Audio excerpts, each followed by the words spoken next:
What's good? Welcome back to the cheat code.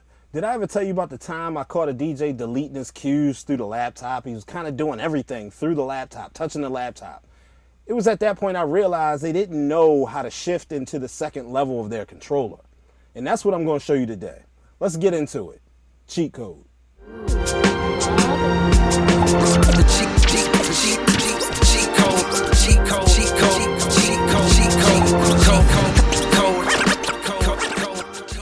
Alright, let's start with the basics. The Pioneer DDJ-SX2 is a beast of a controller, packed with features that make it a favorite among DJs worldwide.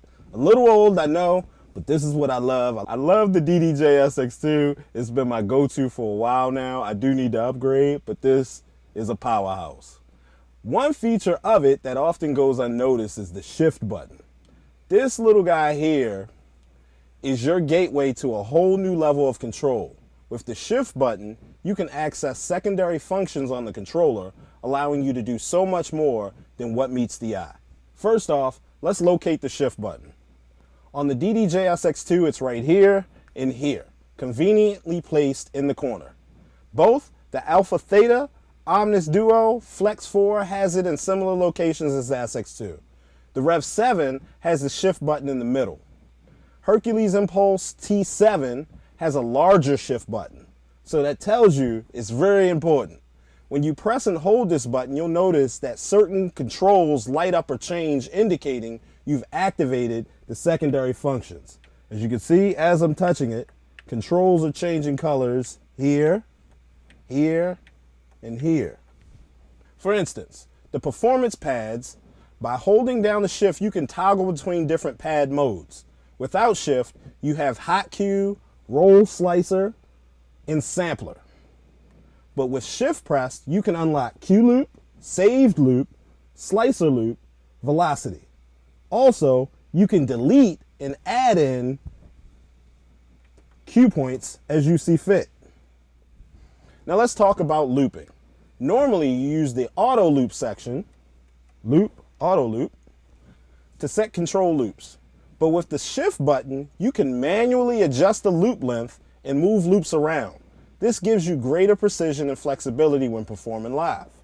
So instead of you using the auto loop, you can use the cue loop, save loop, or slicer loop.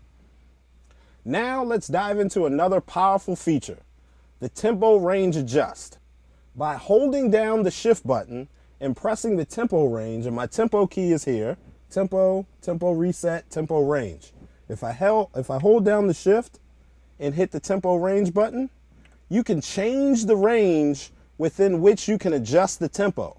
This is particularly useful when you need finer control over your beat matching or you want to make drastic tempo changes. So if I hit that tempo range button, you'll see the tempo change. So if you hit that shift tempo range button, you'll see the tempo change on the deck. Where originally it's at plus or minus 8 is where it defaults to. If you hold down the shift and hit tempo, I can now plus or minus 16. So for 78 BPM track, I can go all the way down to 65, or I can come all the way up to 90. Or if I'm doing EDM, or if I just want to change the sound of the track, I can hold down shift, hit it again, and yes, your eyes are not deceiving you, that is plus or minus 50. So I can take this track all the way down to 39 BPMs and go all the way up to 117. I do like this feature because I tend to, anything plus over 8 or under 8, I would just simply use the sync button. Yeah, I said it. Give me heat in the comments. If it's plus, if it's over 8 or under 8, I would just simply use the sync the 2 up because I wanted to get to a higher range, and that would take me to where I needed to be.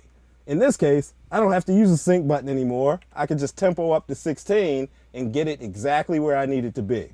Now, the song is going to be a little chippy, so depending on what you're mixing, EDM, you're mixing hip hop, whatever you're mixing, you're going to get some sounds that may not equate to what you want, but in some cases, you can do some cool things by doubling up on your BPMs where you naturally probably couldn't. So the possibilities are truly endless with the shift button on Pioneer DDJ-SX2. It unlocks a whole new layer of creativity and control that can take your DJ sets to the next level. So next time you're mixing, don't forget to experiment with the shift button and see what magic you can create. That's it for today's video. I hope you found this guide helpful and that you're excited as I am to start using the shift button to its full potential. If you have any questions or tips of your own, drop them in the comments below. And remember to like this video if you enjoyed it and share it with your fellow DJs. Until next time, keep spinning, stay marvelous, cheat code.